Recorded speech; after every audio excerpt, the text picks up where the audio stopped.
Hey everybody, it's Steve Asher. This is my kind of quick and dirty review of Momo the Missouri Monster. Um, it's got some of the people that you would know from Finding Bigfoot, you know, Bobo and one of the other guys in there. Um, it was directed by Seth Bedlove, and he's done a lot of the small monster, I guess pretty much all the small monster stuff. Um, Based on 1972 supposed cryptid in a small Missouri town. It's it's a weird film. It's hard for me to exactly. If someone says, you know, was this a good horror movie? I would say no. Let me explain.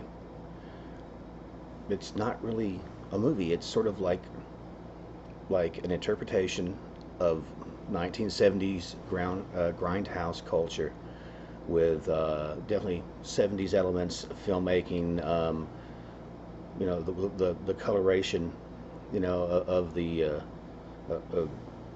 just the way the film looks. You know, it does have that kind of feel to it, grainy spots and things like that, which, you know, I thought was pretty cool.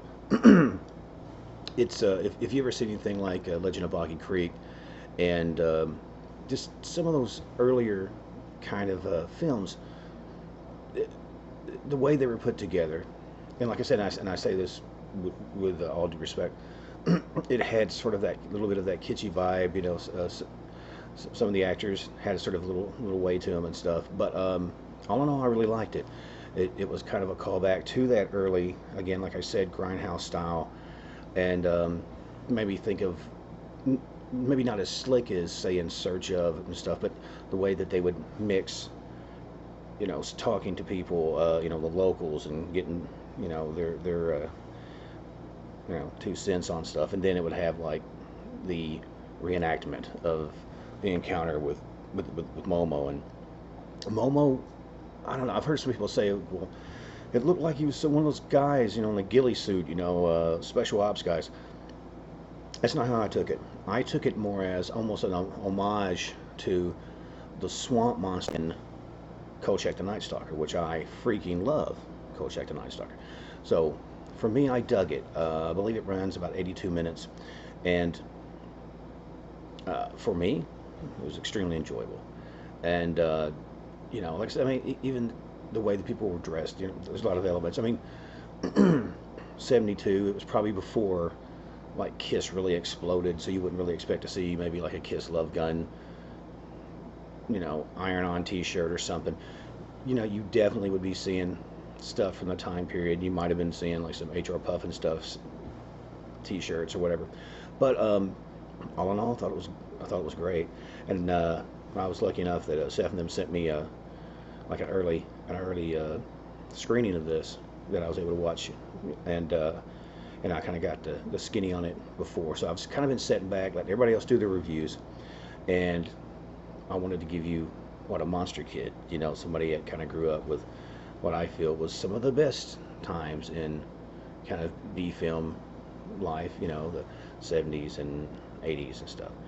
I liked it. It wasn't too over the top gory. It wasn't, you know, the female characters weren't overly sexualized. You know, they didn't go with that trope. It was I think it was handled pretty well. I liked it. I would say, you know, out of 10 stars, a solid 8, and only because I would have wanted to maybe see a little bit more interaction on the history of why the Momo is, or what the this and that is. But then again, they didn't really inject anything else into it. You know, they didn't add, sort of embellish, I guess, more than you're going to have to when you make a film from a short story, from a group of people. Obviously, and artistic license is a bitch, right? So take it or leave it, right? But yeah, I really enjoyed this, and I'm curious to see what these guys are going to come up with next.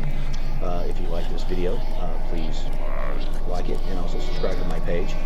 You can find me talking about stuff like this, and hopefully I will have the guys from the show on my podcast, House of Asher, and you can find out more about that at stevieasher.com.